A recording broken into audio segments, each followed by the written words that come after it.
La final del Mundial de Futbol ha deixat moltes imatges per al record, però n'hi ha una que serà un molt mal record. ¿Sabes la que hay con el beso de Jenny Hermoso, liada? No hagamos caso de los idiotas y de los estúpidos, de verdad, oye. Un pico de dos amigos celebrando algo. Contento de que con una amiga lo celebre dándole un pico y con otro dándole Claro que sí. Un abrazo y lo que haga falta. Pero si yo pienso lo mismo.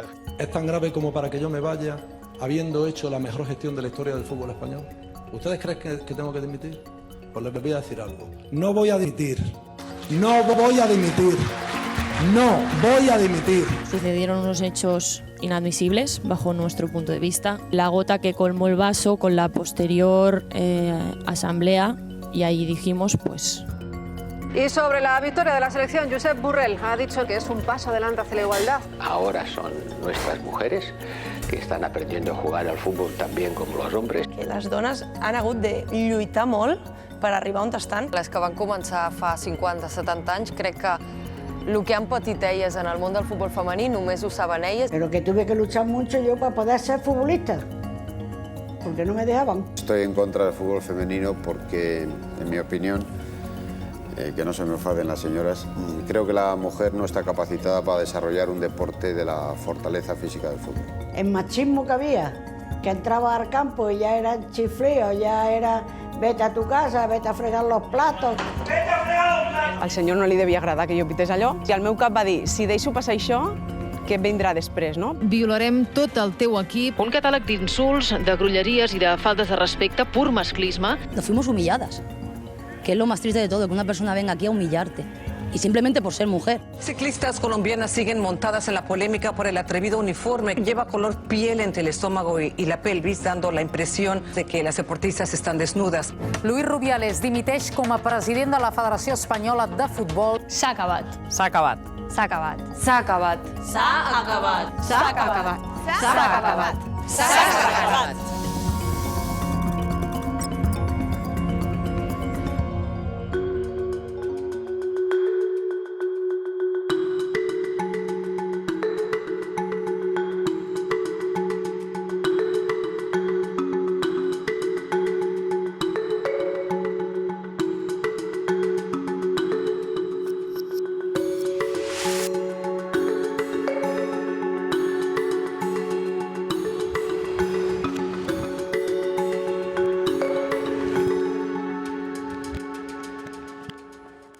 He parlat ara pel fet de que, tot i que sigui una situació difícil per mi de recordar i parlar-la, crec que pot ajudar altres persones, hi ha gent que es pot sentir identificada i s'ha de posar un final.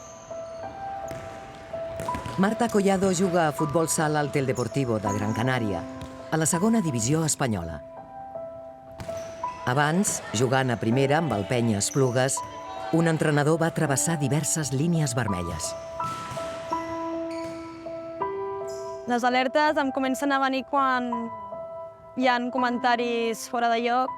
Amb les altres companyes sí que parlava de lo que era l'entrenament, el partit o el que fos, i llavors quan era el meu torn de parlar amb ell canviava de tema i ja s'anava a àmbits totalment sexuals, s'anava a àmbits que estaven fora de lloc, que realment la relació que tenia amb ell era d'entrenador-jugadora i em deia coses que no anaven amb el tema. Ha tallat Marta Collado, molt ràpida, sempre a les cobertures.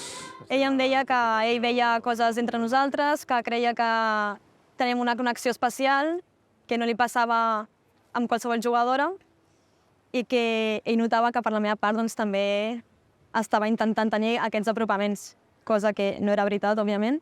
Aleshores jo li vaig deixar clar que s'estava equivocant, que el que estava dient no ho pensava i que, sisplau, que no volia que això tornés a passar ni que em tornés a dir aquestes coses perquè em feien sentir incòmoda i que no volia seguir per aquest camí.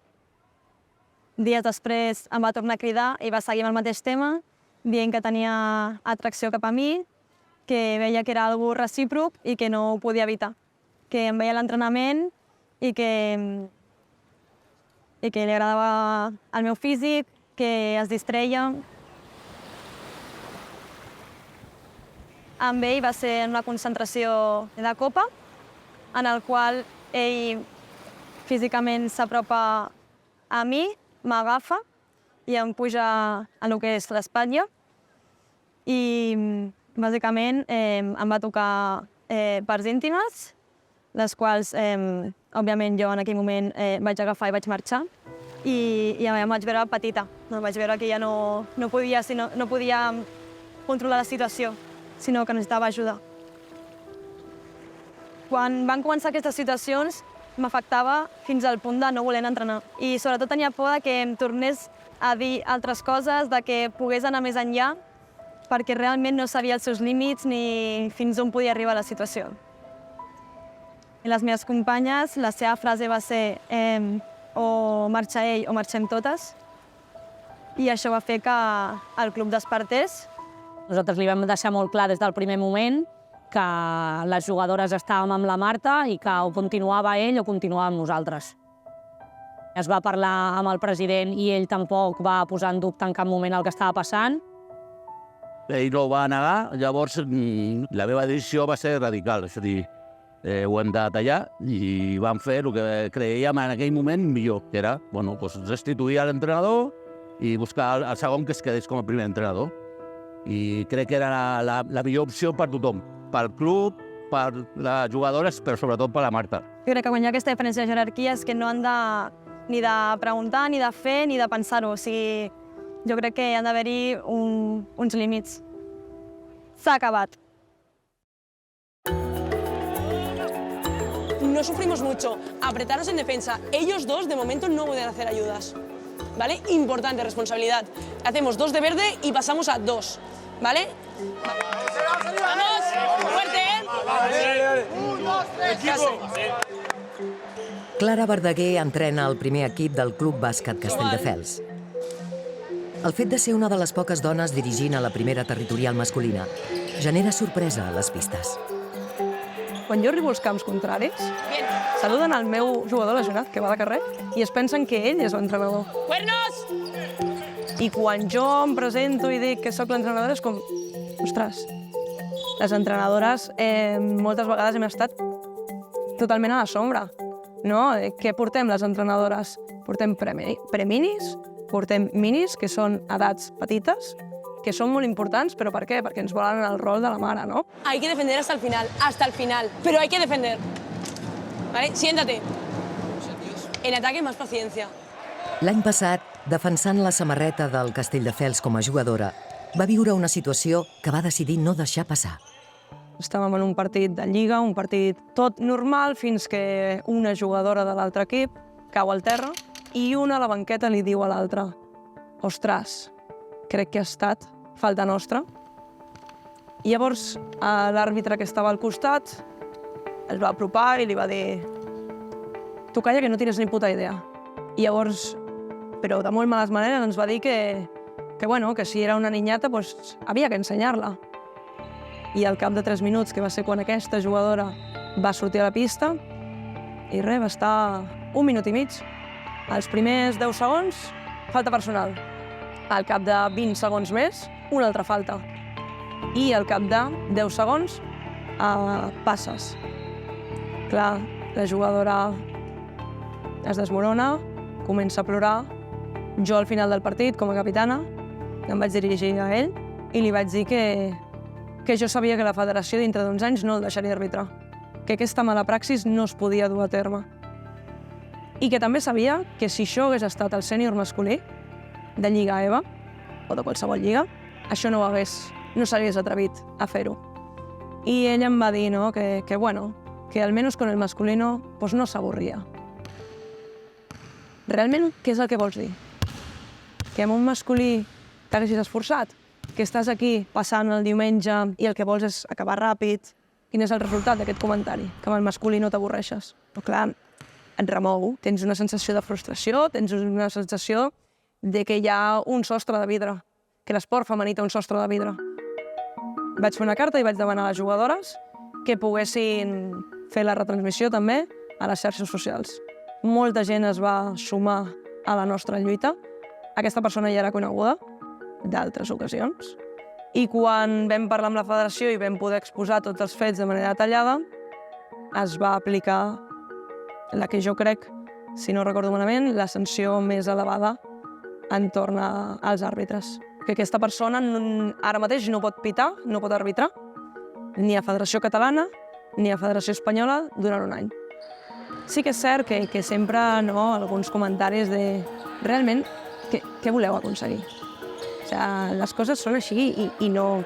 Bueno, potser que li ficaran un partit de sanció perquè a vegades se'ns oblida, però és que la lluita ha de ser constant i en les petites coses està a canviar-ho. S'ha acabat.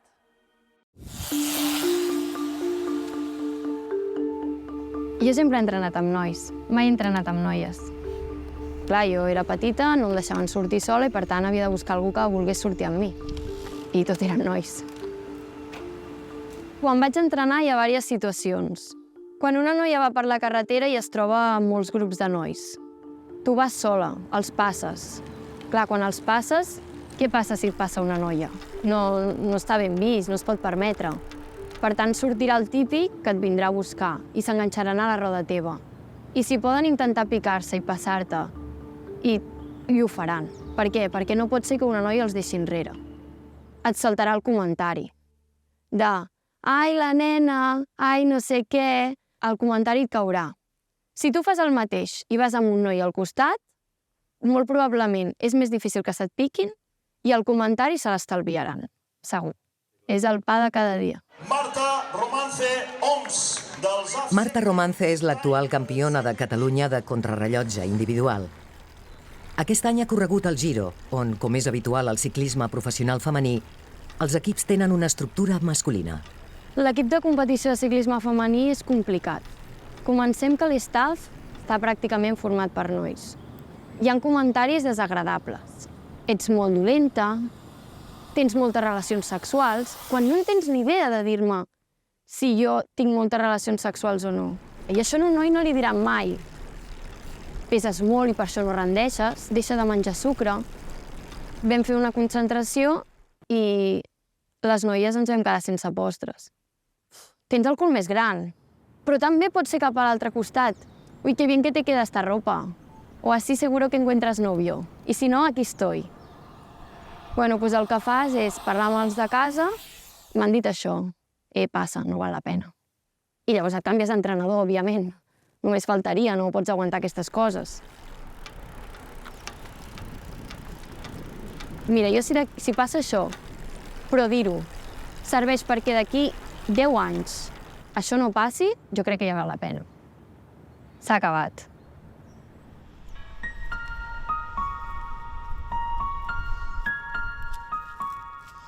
Vaig començar a arbitrar el 2009. A la meva remesa vam entrar 11-12 noies i ara mateix només quedo jo. Per mi és una professió que et dona molt a la vida, però que has de saber aguantar molt. Jo vaig pitar una falta al borde de l'àrea i ja et dic, al senyor no li devia agradar que jo pités allò i va dir que marxés a fregar els plats.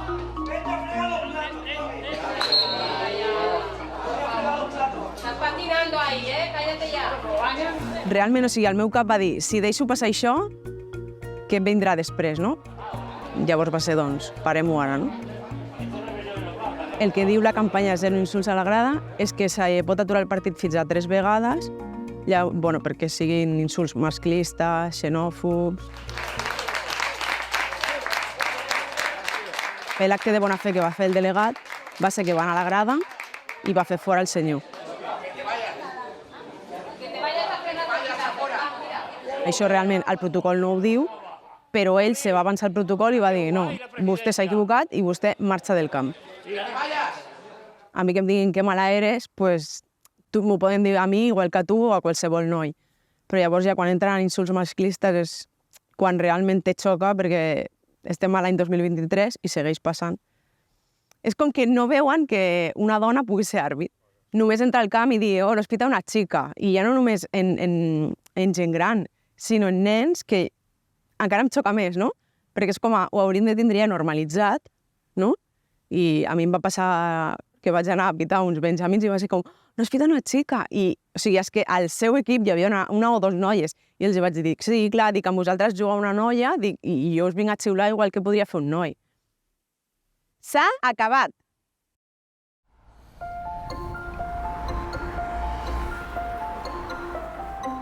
Yo vine de Andalucía con 14 años, con mucha ilusión de jugar fútbol. Bueno, aquí os voy a enseñar una foto con los equipos que yo estuve jugando. Mi equipo ha sido Herbí de toda la vida. Aquí estoy aquí. Aquí, yo estoy aquí. Aquí. Me fichó Herbí, que aquí estoy con 18 años, y teníamos una plantilla de Herbí buenísima. Eran todas payasas, pero eran corpulentas, eran fuertes y jugaban estupendamente. Este trofeo lo gané yo en la temporada 71-72. Fui máxima goleadora de Cataluña con 58 goles, me parece que fue en 25 o 26 partidos. Y esta copa me la entregó Nuria Feliu. Y cuando llegaban al campo me decían, Caracuel, hoy no me hagas correr mucho, ¿eh? Yo decía, no, tú, si puedes atraparme, me atrapas, si no, pues mira. Y yo cogía la pelota en medio del campo, pon una, otra, go. Pon una, otra, go. En media parte, antes de que acabara ya, llevaba 12. Y me llama el entrenador y dice, ven para acá. Dice, siéntate ahí y ve a las otras que jueguen. Y ahora tengo 2 nietas que quieren jugar fútbol, que juegan de maravilla. Para mí, juegan de maravilla. Yo ahora el fútbol lo vivo más intensamente de nada más que de ver a las niñas.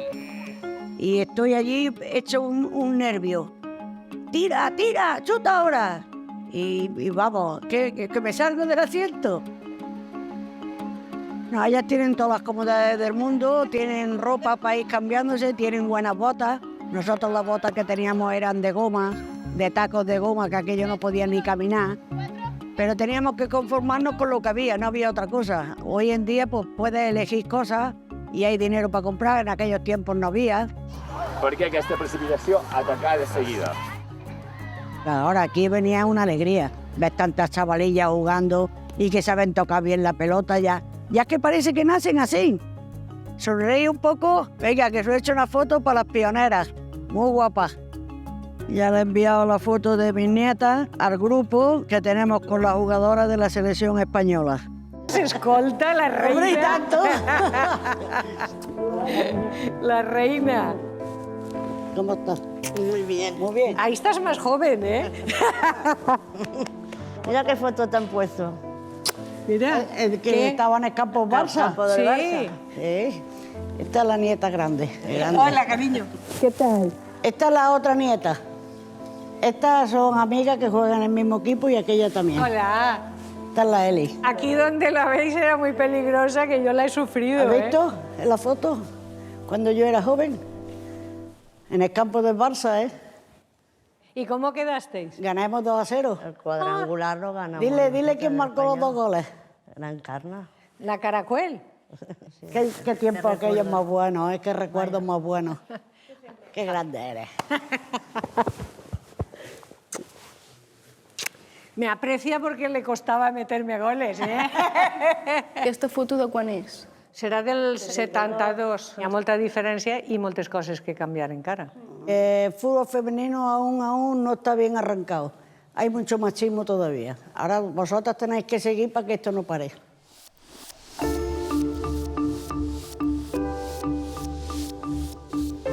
Quan jo vaig decidir que em volia apuntar a fer boxa, li va sorprendre a tothom. Li va sorprendre a la meva família, als meus amics. En aquell moment era parella que tenia, que em deia i per què fas això? Si jo tinc, per exemple, més força que tu, per més que tu facis boxa, no... Què busques? Bueno, amb el temps, doncs, ja ho vaig deixar. Però són comentaris, no?, que dius de quina necessitat, o sigui, a què venen. I, per exemple, a dia d'avui sí que quan a la societat descobreixen que em dedico a la boxa, els sorprèn, no?, que em diuen, ostres, si podries estar fent qualsevol altra cosa més femenina, per exemple. I dic, bueno, però a mi el que m'agrada és la boxa i és el que vull fer.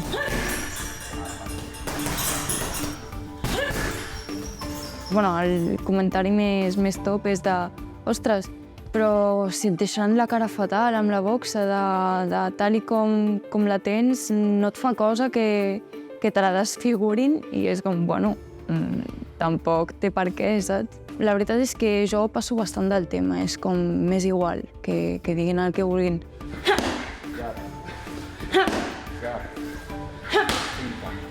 Quan vaig arribar no n'hi havia moltes noies. I sí que és veritat que al llarg dels anys cada vegada s'han apuntat més, cada vegada n'hi ha més noies que s'animen a boxejar. I ara, de fet, en el nostre equip som tantes noies com nois, o sigui, està molt igualat.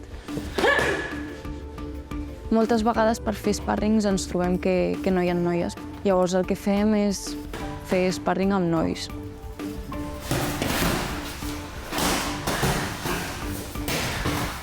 Quan vaig començar sí que hi va haver un noi que me'l van posar per fer sparring i bueno, es va posar que no em volia pagar.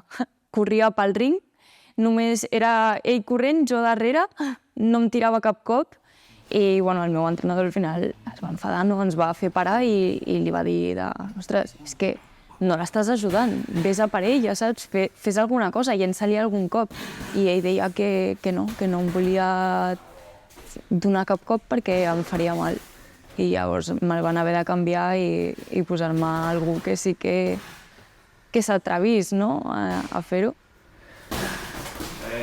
Crec que és una cosa que costarà que s'acostumin, no? Però a poc, doncs, jo sí que confio i tinc l'esperança de que arribarà el dia que es normalitzarà. S'ha acabat.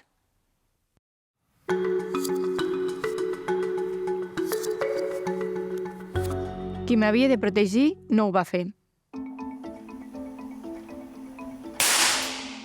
No recordo una època tan negra a l'esport del tir olímpic com esta.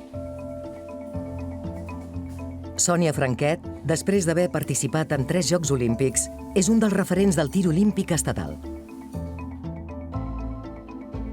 A Londres 2012 ho va fer acompanyada de qui aleshores era la seva parella, que també era tirador. La relació amb l'asturià va ser, segons explica, abusiva. Vam marxar els dos a viure a Astúries, en una casa que em vaig comprar jo. I allí va ser quan vaig començar a veure que la convivència era impossible. La meva personalitat estava anul·lada completament. Si passava qualsevol cosa a casa, sempre era perquè jo m'havia deixat alguna mal ficat, si sé que alguna era perquè jo ho havia... Tot era culpa meva, sempre.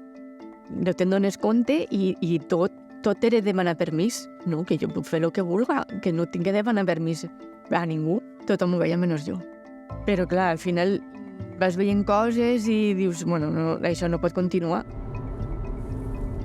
Vaig agafar la maleta i vaig venir cap aquí, cap a casa. I ma mare, quan va veure que venia sola, ma mare se li va obrir el cel. Ma mare diu, per fi, al final te n'has donat compte. Encara me dia la gent, diu, és que t'ha canviat la cara. Un cop van trencar la relació, la seva exparella la va començar a assetjar.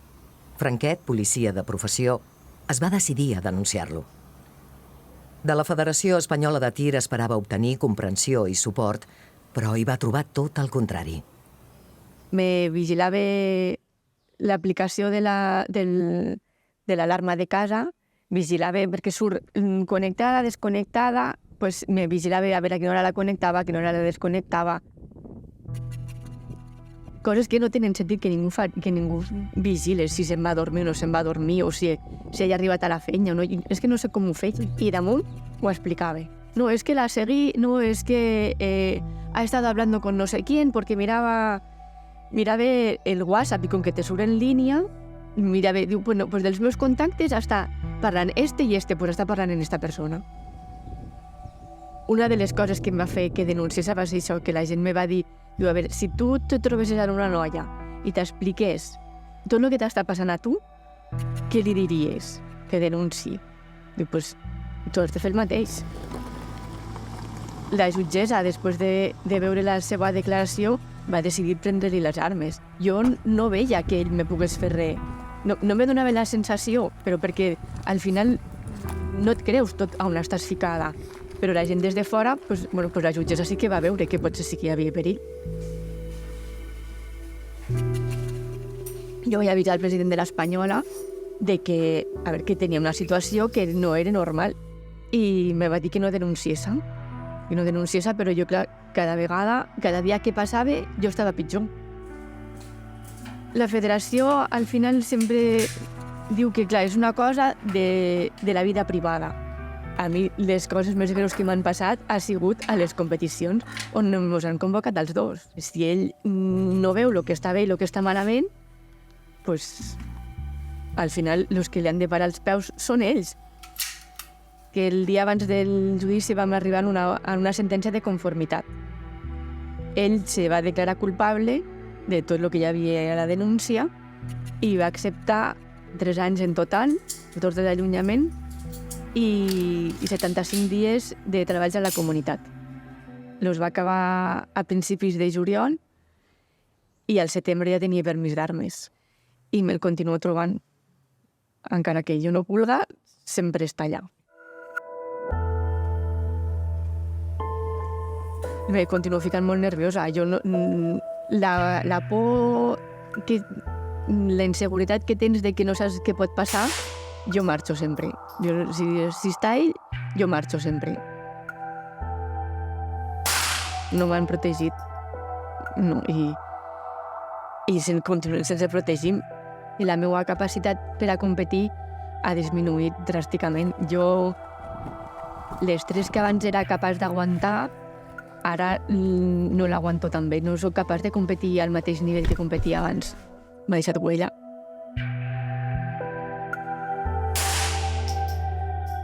Continuo sent la dolenta i ho seré sempre. Encara que passin 10 anys, si no troba feina o no pot sortir a competir, tot el que li passi serà sempre culpa meva. I jo me vaig esperar a tenir la sentència ferma del jutge per a dir, mira, que és que este senyor és un delinqüent. S'ha acabat.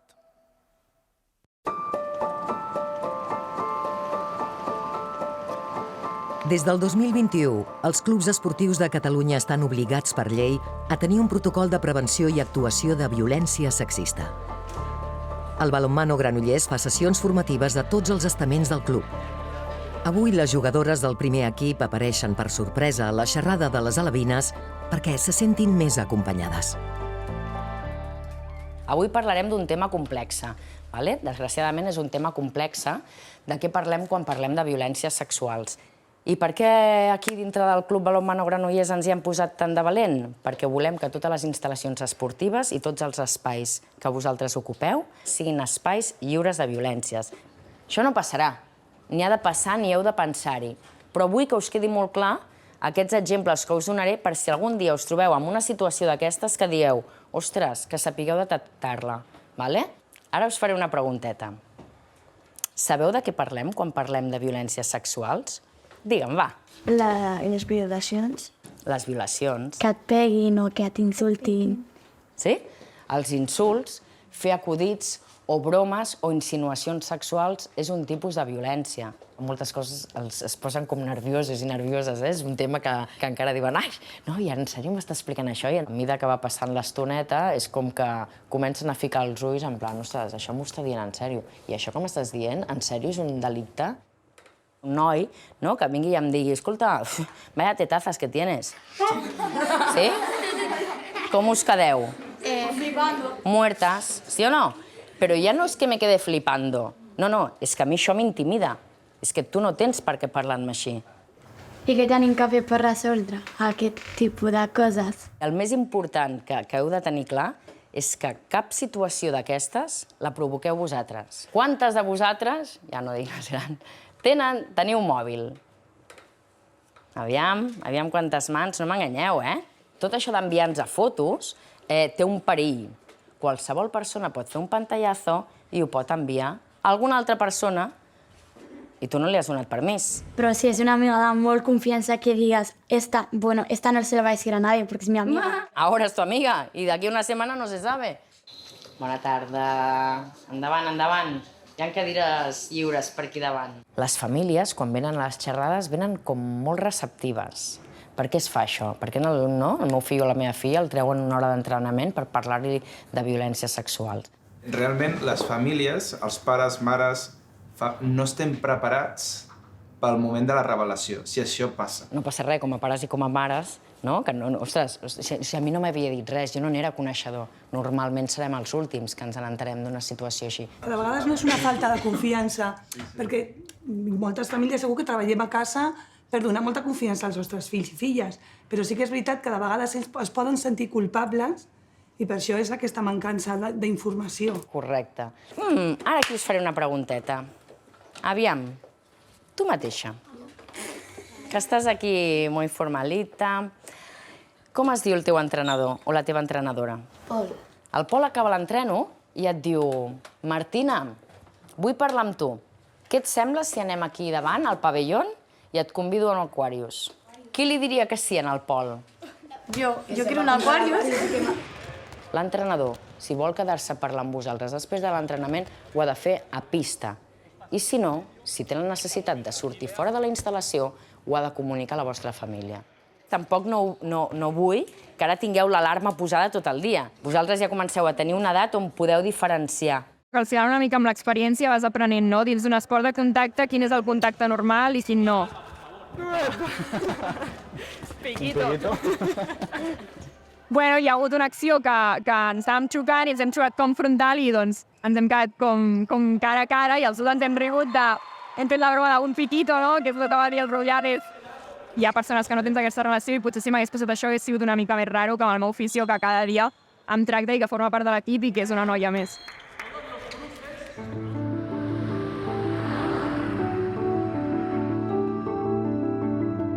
És una cosa que he viscut tota la meva vida, no? De petita, doncs aquest comentari que m'ha explicat el meu pare, de que fes el que vulguis però que no et guanyi la nena, preferíem fer penúltims jo sent última que segons jo sent primera.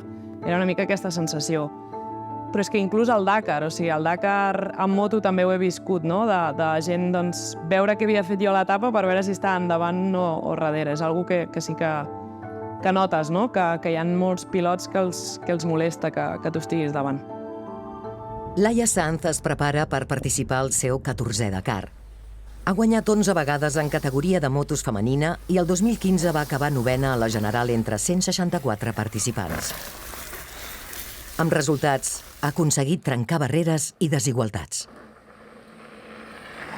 Recordo una vegada un jefe d'equip meu li va dir al meu pare, quan jo era joveneta, li va dir: és que la Laia té molt caràcter. I el meu pare li va contestar: sí, però és que si la Laia no tingués aquest caràcter no aguantaria tot el que ha d'aguantar, no? Llavors jo crec que sempre ho he sabut transformar en motivació i a més amb això, no? Ganes de moltes vegades de callar boques, de canviar, no?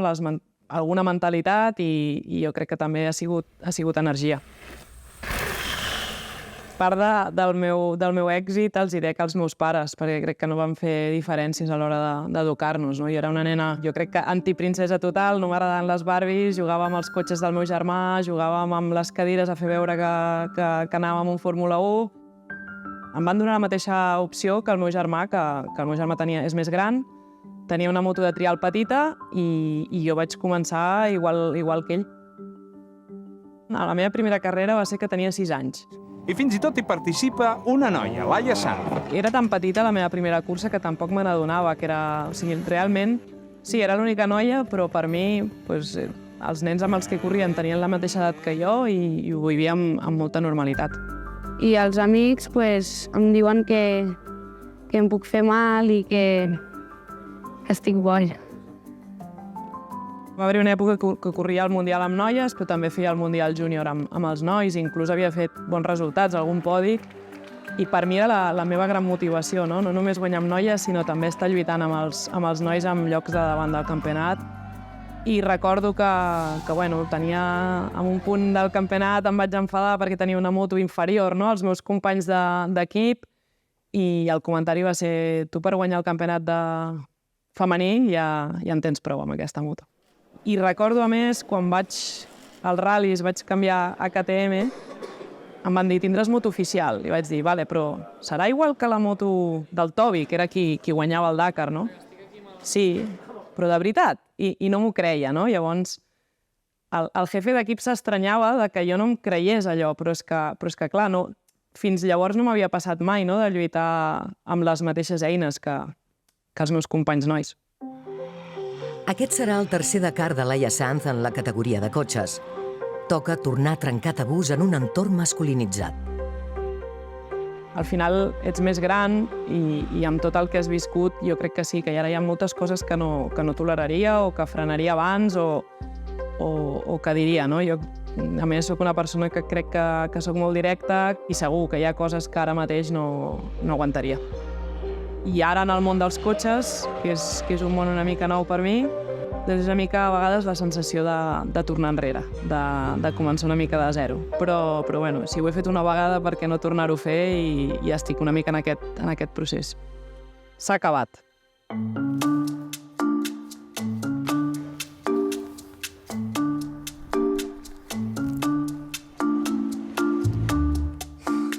És molt heavy. Això és de veritat, és una broma? És de veritat, no? Molt heavy, els comentaris i les imatges. Aquest vídeo és veritat? Perquè el vaig veure fa poc i vaig pensar que era un fake. Crec que no val la pena ni comentar aquest vídeo perquè és molt trist. Bueno, estic una mica en xoc. 50 anys han passat. I com ha canviat la cosa? O sigui, estava flipant una mica, eh? No l'havia vist, el vídeo aquest.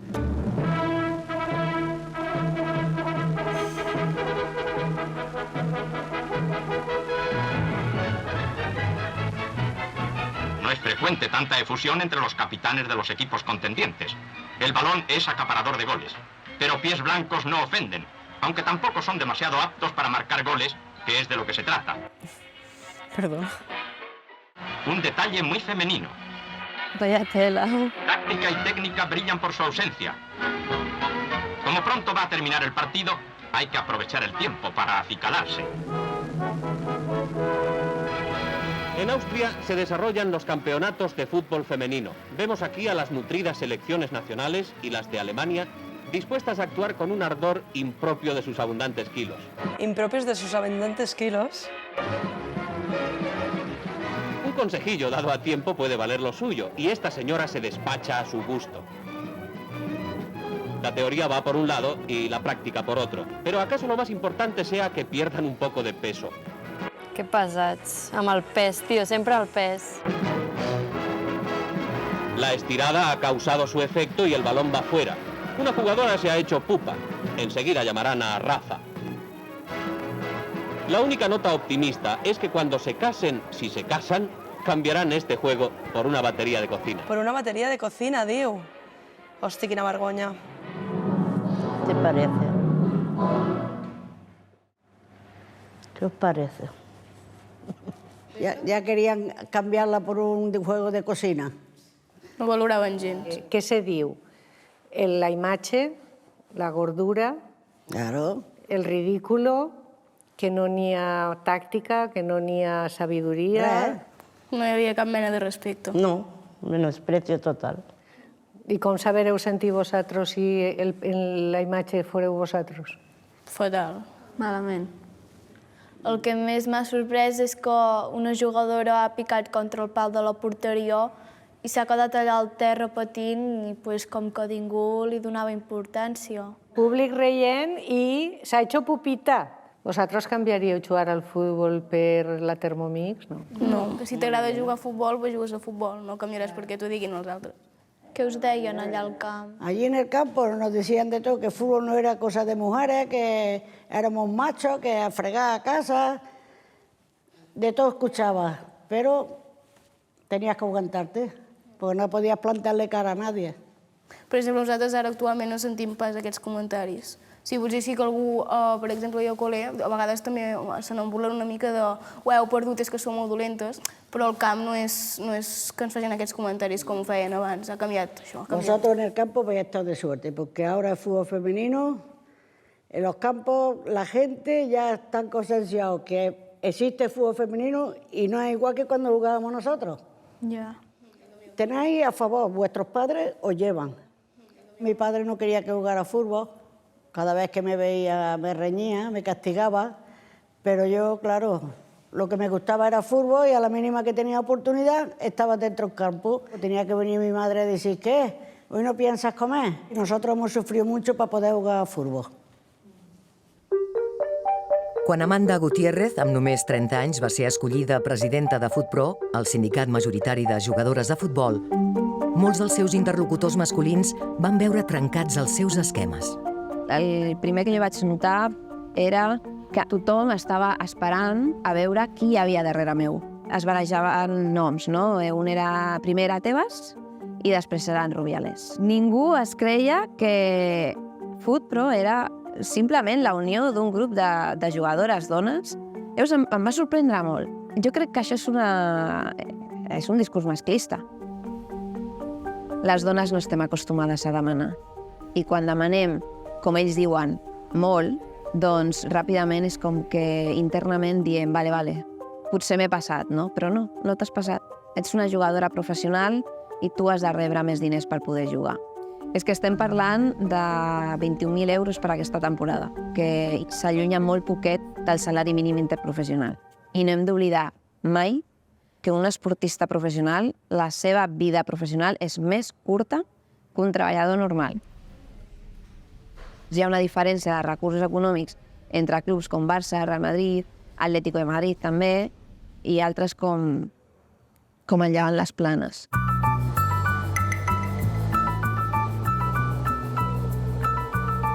Com moltes joves, Morgan Nicoli es desplaça en patinet per anar a la feina. Internacional amb la selecció francesa de futbol, ha trobat al Llevant Les Planes un entorn menys professionalitzat, però més familiar. O vens amb transport públic, amb tram, o vens amb el patinet, no? Amb cotxe és difícil perquè no et permeten aparcar a dins, llavors has de buscar aparcament per aquí fora i al final, amb totes les fàbriques i tot, no t'has d'estar mitja hora buscant aparcament. Som conscients del que tenim, òbviament a totes ens agradaria arribar a la ciutat esportiva, que t'obrin la barrera, entrar amb el cotxe, deixar les botes i tot al camp, entrenar a camp de gespa natural, però no es pot. L'equip de Sant Joan d'Espí és la revelació de la Lliga Femenina de Primera Divisió, tot i tenir un dels pressupostos més baixos. Estar on estem ara mateix és un miracle i un miracle dels que només ens ha passat a nosaltres, crec, en tota la història. Som el que tenim el camp més petit, el vestuari més petit, no tenim gimnàs, quan arriba el bus no pot entrar a la instal·lació perquè no hi cap, ha d'aparcar fora.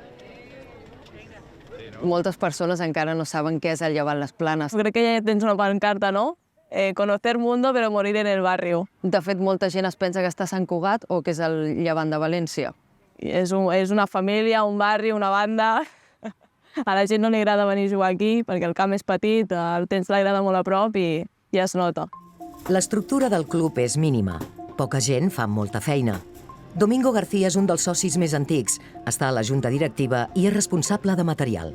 Clar, el Domingo sempre ve abans. Quan entres per la porta, oye, ¿quieres un agua? Cariño, te falta algo, un Aquarius, un zumo... En Domingo, doncs mira, des que ens prepara tota la fruita i totes les aigües i tota la roba, fins a anar-te a comprar a la farmàcia una pastilla per si el dia és regulinxi, falta una mitjeta, et dona una mitjeta, fa absolutament de tot. Al mateix camp on juga el primer equip femení disputen els seus partits 42 equips de categories inferiors. En cas que la Lliga F obligués a jugar en camps d'herba natural, el Llevant Les Planes hauria de canviar d'instal·lació.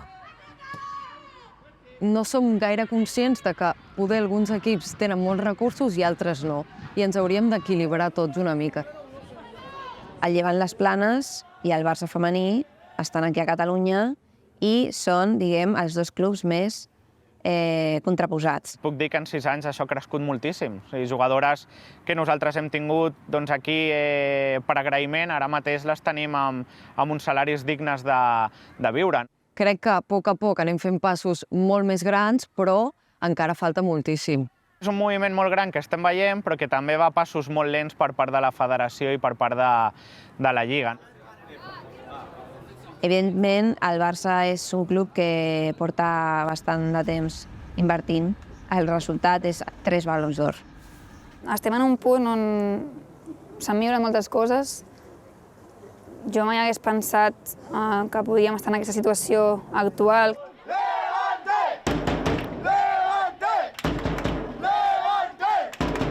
Què passa amb la resta de club? S'ha d'ajudar els clubs, sobretot els independents, que no tenen la secció masculina darrere. Som l'únic equip que no tenim patrocinador principal a la samarreta. Sí ens sorprèn que hi hagi tan poques apostes per un equip que està a primera divisió.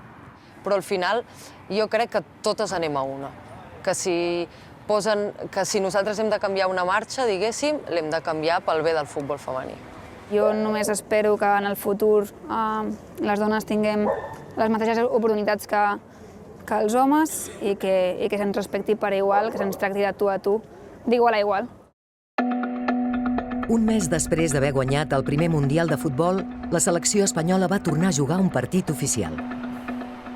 Les convocades van viatjar obligades a Göteborg, al partit de la Nations League, reclamant a la federació que fes canvis estructurals. Denunciar que el sistema ha fallat, que la federació, els protocols han fallat, perquè des d'ahir va fer un mes. Fins a llavors la federació no es va pronunciar a favor de la protecció de la nostra companya, Jennifer Hermoso. No ha provocat res de tot el que ha passat. Es van treure inclús comunicats desacreditant-la quan tot el món va veure el que va passar i la posterior roda de premsa. Gràcies a tots.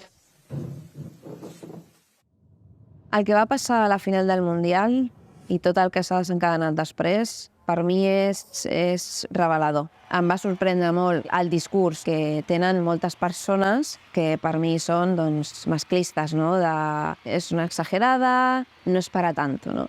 És que mira-la, està feliç. Es podria dir culpabilitzar a la víctima. No ets capaç de reaccionar ni de fer un lleig al teu jefe en aquell context, però quan baixes del pòdium i estàs amb les companyes, m'ha passat això, i comences a pensar i comences a posar en comú això.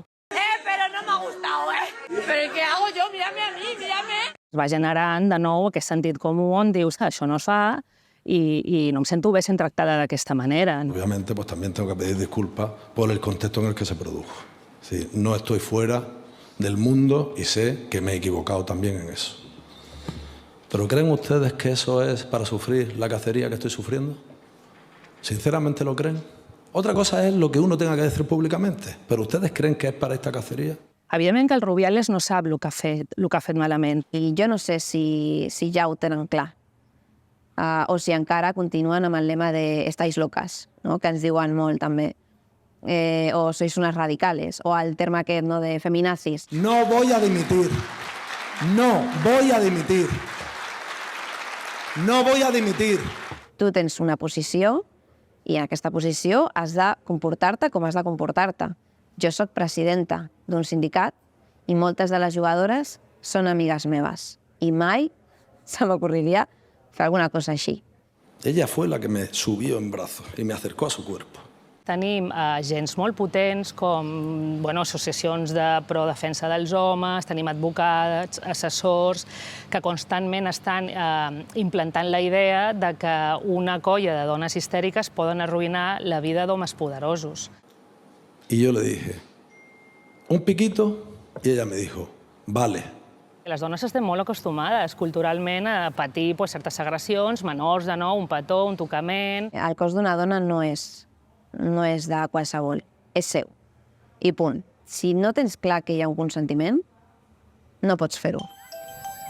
El conflicte amb la federació no ve de nou. L'any 2015, Marta Corredera i les seves companyes de selecció demanen la destitució del seleccionador Ignacio Quereda pel seu tracte i falta de professionalitat. Aquest home no podia estar al capdavant d'una selecció femenina pensant com pensava i actuant com actuava, no? Tocava el cul i deia tienes que bajar de peso, t'aixecava la samarreta si tenies un piercing i esto te lo tienes que quitar. Jo he tingut companyes que els ha passat factura i han acabat sent anorèxiques i són actituds molt misògenes, molt paternalistes, molt masclistes que hem d'eliminar. Hem d'eliminar no només de l'esport, sinó de la societat. Voleu veure una altra pel·li o què? Vale, va. Sí. Mira, això... Los tiempos han cambiado. Mira aquest Y vídeo. señor, hoy podemos ver así a la mujer. Convertida en futbolista, buscadora de goles, deseosa de triunfos, protestadora de árbitros. La cosa ha llegado a escala internacional y 11 féminas balompèdiques disputan a las italianas la primacía del fútbol europeo. I per què les imatges només apunten al cul? Ensenyen els culs, de les jugadores. Quina vergonya. 6 goles, 5 a favor de las italianas y 1, el honor se ha salvado, en el haber de las hispánicas. Hay una plantilla de hermosas muchachas dispuestas a meter muchos goles. Luego resulta que los goles los marcan las italianas. El único gol entre las piernas de mi historia y está en el nodo. Mare meva. Pero las chicas hacen lo que pueden.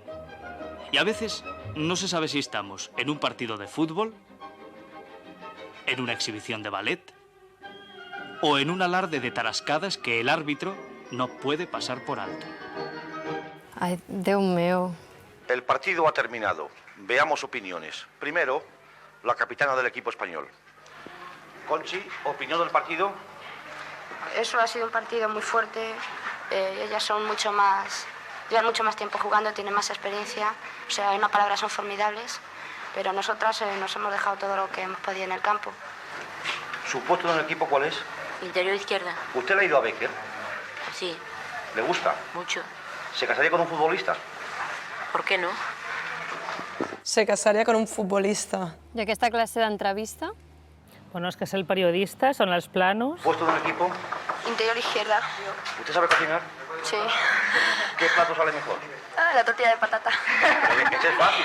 Claro. ¿Qué es más fácil, hacer una tortilla de patata o meter un gol? Meter un gol. ¿Más fácil? Sí. ¿Por qué no los mete la selección española? Bueno, contra la selección italiana no es tan fácil. Oiga, ¿y el fútbol femenino no es un poco bestia? Pues igual que el masculino, un poco... Pero se pegan golpes y... ¿o no? Igual que los hombres, exactamente Pero se igual. pegan duro. Claro. Entonces, ¿es femenino o no? Sí. Moltes persones s'obliden de tot el que hem viscut i tot el que han lluitat aquestes generacions. De momento, ahí tenemos otro fútbol. Aunque ayer, en Córdoba, a causa del mal tiempo, la recaudación no bastó ni para pagar el esparadrapo.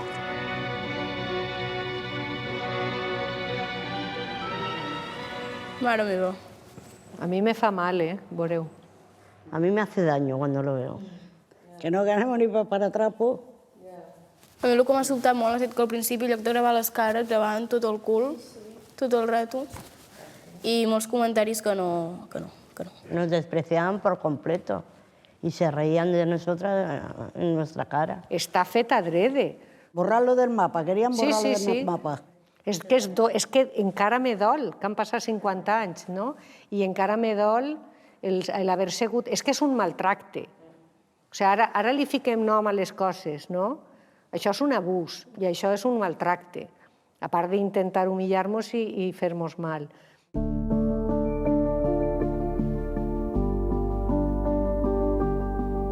A Vila-sana trobem un exemple clar d'aposta per l'esport femení. En 2 dècades han convertit una activitat extraescolar en el segon millor equip d'Europa d'hoquei patins. Aquí a Vila-sana som 740 habitants i com pots entendre, dels 740 que hi ha, el 60% tenen més de 60 anys. Gent jove poca, canalla de col·legi ja la que hi ha, però és que tenim 110 crios patinant. I en un partit de hoquei, aquí, si fots 500, 600 persones mirant el partit. És espectacular i això a nosaltres ens omple d'orgull. Ara no. A l'AMPA de Vila-sana ens vam trobar que si volies fer algun esport o algun extraescolar havies de marxar fora, a Mollerussa, a la capital del Pla d'Urgell. I els pares vam decidir d'agafar i provar de fer hoquei. I així vam empezar, a l'any 2003. Sense saber res de hoquei ens van ficar uns patins i vam començar a patinar aquí. I a partir d'aquí ens van enganxant, la gent hi va apostar una mica més de l'escola i fins avui. És que aquest pavelló és que era parets i ple de pols, era hormigó, no hi havia res. Res. I veníem nosaltres i ho havíem d'escombrar perquè, clar, dius, els camins no estaven asfaltats. i s'ha convertit que som a dalt de tot. El 30 d'abril, a Lisboa, l'hoquei patins Vilassana jugava el seu partit més important, la final de la Lliga de Campions contra el Gijón. Final de partit, el Vilassana ho ha intentat. Victòria Porta encara amb llàgrimes als ulls, Ara potser mateix no ho valorem, però és un gran pas el que hem fet i estic ben segura que tota la gent que està aquí a Vilassana mirant-ho estan molt contents de nosaltres. Tot i la derrota, a Vilassana van celebrar amb orgull aquella fita. A mi em van sentar a la llotja presidencial al costat del president del Benfica. Diu, nosaltres tenim 6 milions de simpatitzants. Diu, i vosaltres només sou 740 persones i ens passeu la mà per la cara.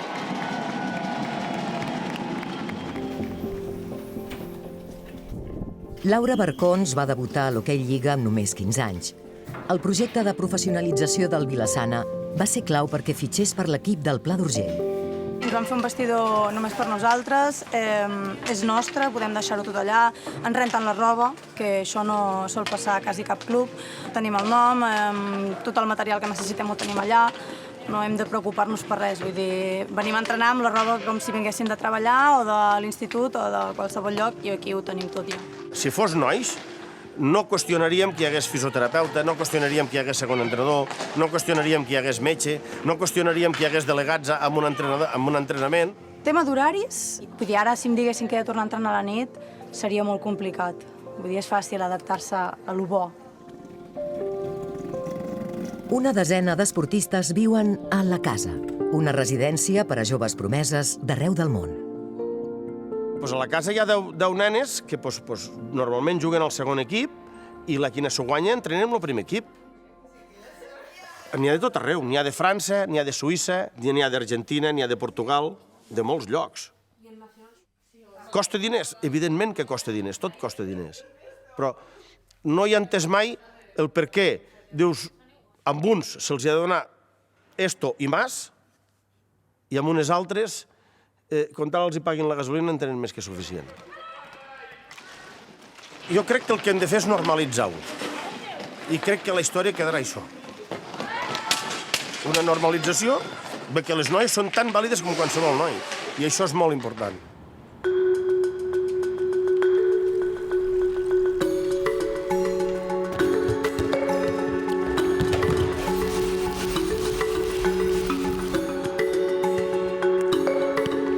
Situació m'ha ajudat per estar més pendent en els equips que he estat, estar com més alerta d'aquestes situacions que realment no era conscient abans, però m'he donat compte que estan molt més presents del que em pensava. I les generacions que pugen ara ja no han de viure moltes coses que jo vaig viure, llavors jo crec que, ostres, anem pel bon camí. Ara, una nena de 10 anys que et ve veure el cap de setmana, és que tu xoques la mà i et diu, hosti, jo un dia vull ser com tu. Caiem en l'error que ja ho hem aconseguit tot, l'esport femení és mentida. No, ens queda molta lluita. Hem de parar els peus ja des de les coses petites. Este trofeu, que és una sopera, és el que ens donaven a les dones per guanyar la Copa de la Reina. A les dones, als homes és una altra cosa. No és un patró, és una agressió. Va de sexe, va de poder. Al final, quan passen situacions com aquestes desagradables, crec que són moments on ens han fet unir tot el món de l'esport, sobretot el femení. Al futbol femení ha arribat la revolució. Jo fa 5 o 10 anys no m'imaginava ni poder arribar a primera divisió, ni que el boom del futbol femení fos tan bèstia, ni que sortissin uns àlbums, ni poder firmar un autògraf o que algú em reconegui pel carrer, no? Jo soc molt optimista, però encara em falten veure molts canvis i encara em falta veure molt recolzament de part de la societat i d'algunes institucions. El moviment S'Acabó crec que està sent molt fort. Crec que sí, està empoderant a les dones i també als homes. I ens ha donat l'oportunitat de ser una veu per arribar a més cases i de treure la valentia que portem tants anys demostrant, no? Per, òbviament, dir prou. S'ha acabat.